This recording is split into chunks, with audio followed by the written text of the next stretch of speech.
Hello students and welcome back to the channel. आज हम financial markets management का एक बहुत ही इम्पोर्टेंट चैप्टर कवर करने जा रहे हैं। Chapter 2, primary and secondary market. ये चैप्टर आपके लिए समझना बेहद ज़रूरी है क्योंकि ये हमें सिखाता है कि कंपनीज बड़े लेवल पर पैसा कैसे रेज करती हैं, शेयर्स कैसे इशू होते हैं, स्टॉक मार्केट्स एक्सचेंज कैसे काम करते हैं और हम जैसे इन्वेस्टर शेयर्स में ट्रेड कैसे करते हैं। और सबसे बड़ी बात, सेबी हमारे पैसे को कैसे प्रोटेक्ट करता है। इस डिटेल्ड वीडियो में हम हर एक टॉपिक को बिल्कुल सिंपल लैंग्वेज और रियल लाइफ एग्जांपल्स के साथ समझेंगे। तो चलिए बिना किसी देरी के शुरू करते हैं। Section 1, primary market and issues of shares. सबसे पहले बात करते हैं what is the role of primary market.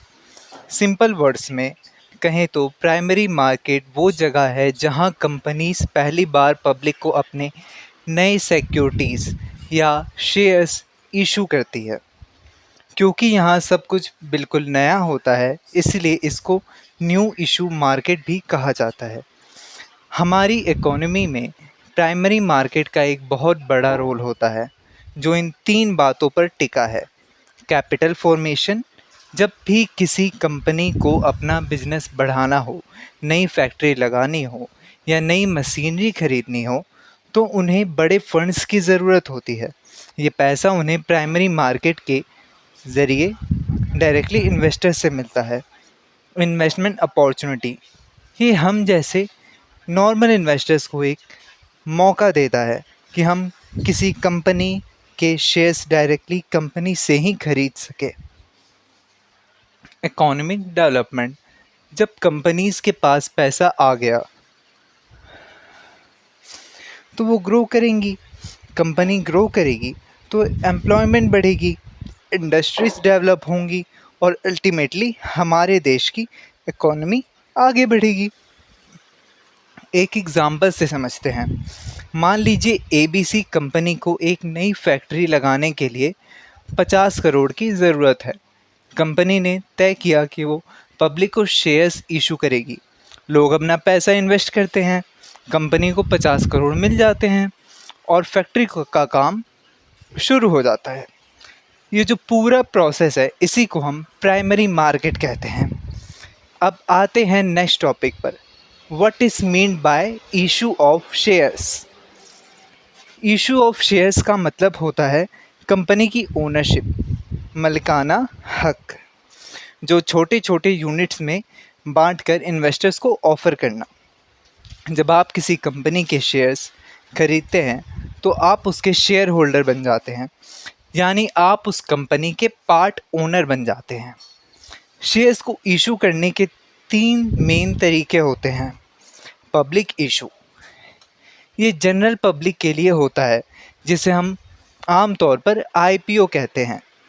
Rights issue, ये उन लोगों को ऑफ़र किया जाता है जो पहले से ही उस कंपनी के शेयर होल्डर्स हैं, उन्हें पहले मौका दिया जाता है नए शेयर्स खरीदने का।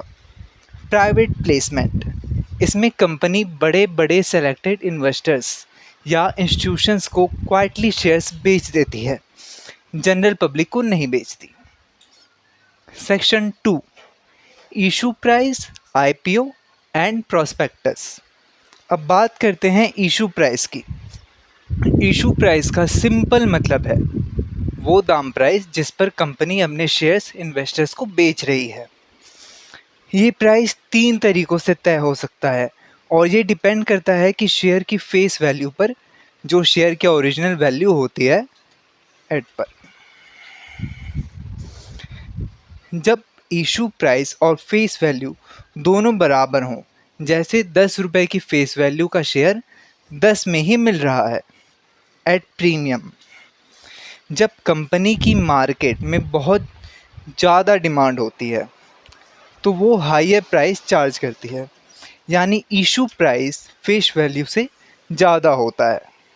जैसे 10 रुपये का शेयर 50 में मिलना एट डिस्काउंट। जब इशू प्राइस फेस वैल्यू से कम हो, जैसे 10 का शेयर 8 में मिलना, हालांकि ये बहुत रेयर होता है। अब बात करते हैं उस टर्म की जो आपने न्यूज़ में कई बार सुनी होगी, आईपीओ यानी इनिशियल पब्लिक ऑफरिंग।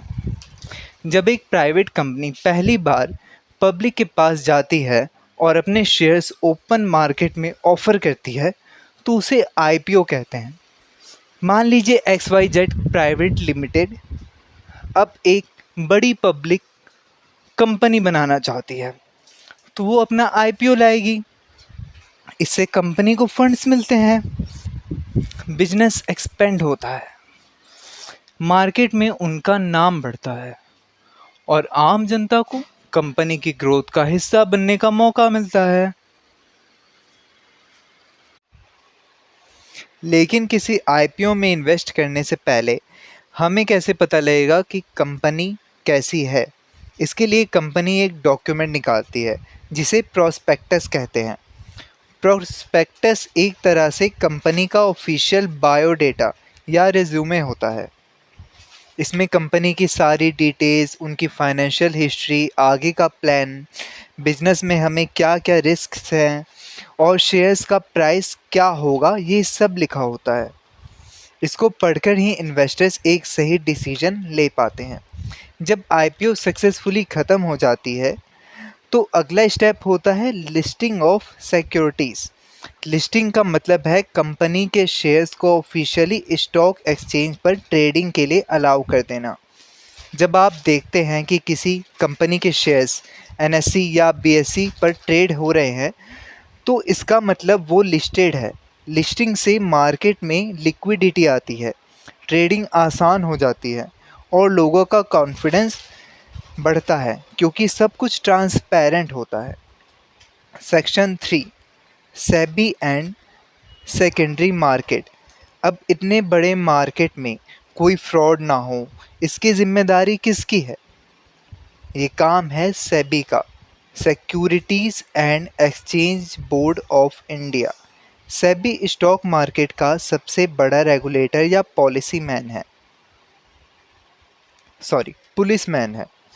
इसका मेन काम है इन्वेस्टर्स के इंटरेस्ट को प्रोटेक्ट करना, मार्केट को रेगुलेट करना, फ्रॉड्स को रोकना और ट्रांसपेरेंसी बनाए रखना। किसी भी शेयर इशू के वक्त सेबी प्रोस्पेक्टस को चेक करता है और पूरे प्रोसेस को अप्रूव करता है ताकि सब कुछ फेयर रहे। कभी कभी इंडियन कंपनीज देश के बाहर भी पैसा रेज करना चाहती हैं। इसको हम फॉरेन कैपिटल इशुएंस कहते हैं। इसके लिए companies ADR, American depository receipt, या जीडीआर, ग्लोबल डिपॉजिटरी रिसिप्ट जैसे इंस्ट्रूमेंट्स का यूज़ करके फॉरेन इन्वेस्टर से इन्वेस्टमेंट लाती हैं। एक बार जब शेयर्स प्राइमरी मार्केट से होकर स्टॉक एक्सचेंज पर लिस्ट हो जाते हैं तब शुरू होता है सेकेंडरी मार्केट का खेल। जहां प्राइमरी मार्केट नए शेयर्स में लिया था, वहीं सेकेंडरी मार्केट में ऑलरेडी एग्जिस्टिंग पुराने शेयर्स की ट्रेडिंग होती है। यहाँ आप कंपनी से डायरेक्टली शेयर्स नहीं खरीदते, बल्कि एक इन्वेस्टर दूसरे इन्वेस्टर से शेयर खरीदता या बेचता है। ध्यान से सुनिएगा, यहाँ आप कंपनी से डायरेक्टली शेयर नहीं खरीदते, बल्कि एक इन्वेस्टर दूसरे इन्वेस्टर से शेयर खरीदता या बेचता है। ये सारी बाइंग और सेलिंग जहाँ होती है उसे हम स्टॉक एक्सचेंज कहते हैं। जैसे इंडिया में दो सबसे बड़े एक्सचेंजेस हैं, एनएससी नेशनल स्टॉक एक्सचेंज और बीएससी बॉम्बे स्टॉक एक्सचेंज। ये प्लेटफॉर्म सेफ ट्रेडिंग और सही प्राइस डिस्कवरी में मदद करते हैं। Section 4, depository and trading process. आज के डिजिटल ज़माने में शेयर ट्रेडिंग के लिए एक बहुत इम्पॉर्टेंट सिस्टम काम करता है जिसे हम डिपॉजिटरी कहते हैं। डिपॉजिटरी एक इलेक्ट्रॉनिक लॉकर की तरह है जो आपके शेयर्स को डिजिटल फॉर्मेट में सेफ रखता है। ये बिल्कुल एक बैंक की तरह काम करता है। बस फ़र्क सिर्फ इतना है कि बैंक में पैसे होते हैं और डिपॉजिटरी में शेयर्स। चलिए इस टेबल से इसे सिंपल तरीके से समझते हैं। बैंक आपका पैसा स्टोर करता है, डिपॉजिटरी आपके सिक्योरिटीज़ शेयर्स स्टोर करती है। बैंक में आपका सेविंग्स अकाउंट होता है, डिपॉजिटरी में आपका डीमैट अकाउंट होता है।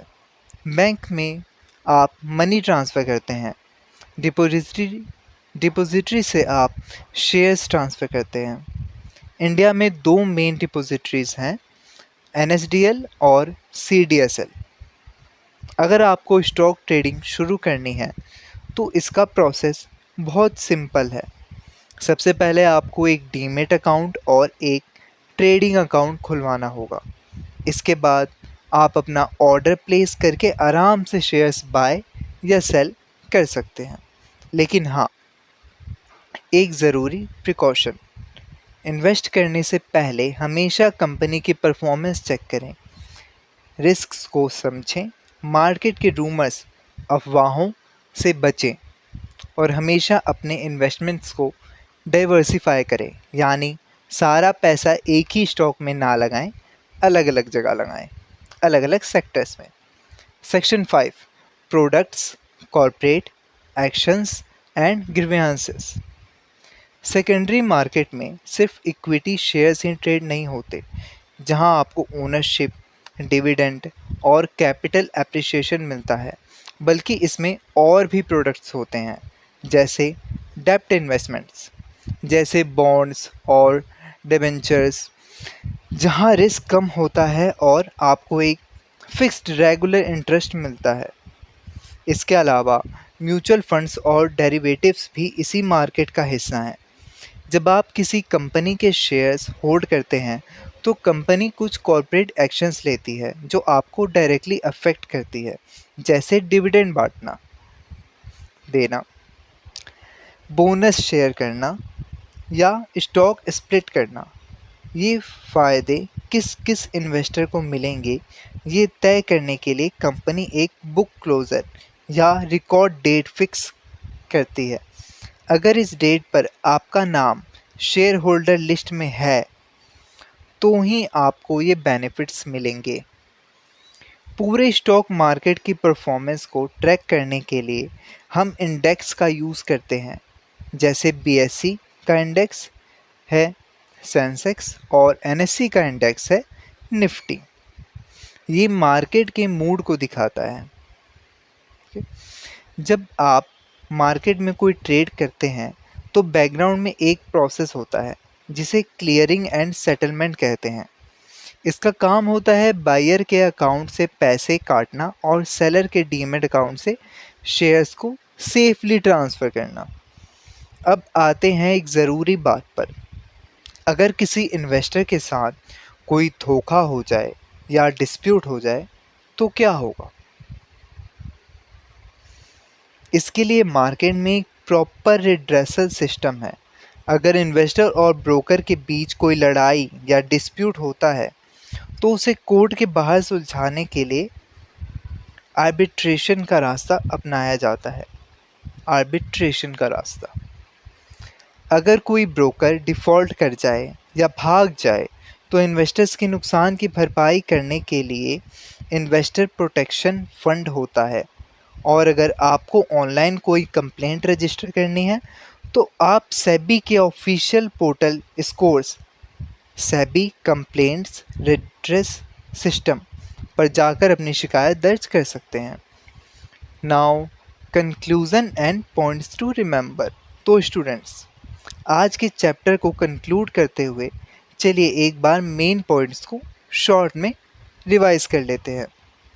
Primary market is equal to नए नए सिक्योरिटीज़ के लिए, secondary market is equal to पुराने सिक्योरिटीज़ की ट्रेडिंग के लिए, IPO is equal to company का पहला public issue, prospectus is equal to company का इनविटेशन और info document, SEBI is equal to market का सबसे बड़ा बॉस और regulator, depository is equal to shares का digital bank, NSC and BSE is equal to stock exchange जहां trading होती है। ये दोनों मार्केट्स हमारे फाइनेंशियल सिस्टम के दो सबसे महत्वपूर्ण बेसिकली मजबूत पिलर्स हैं।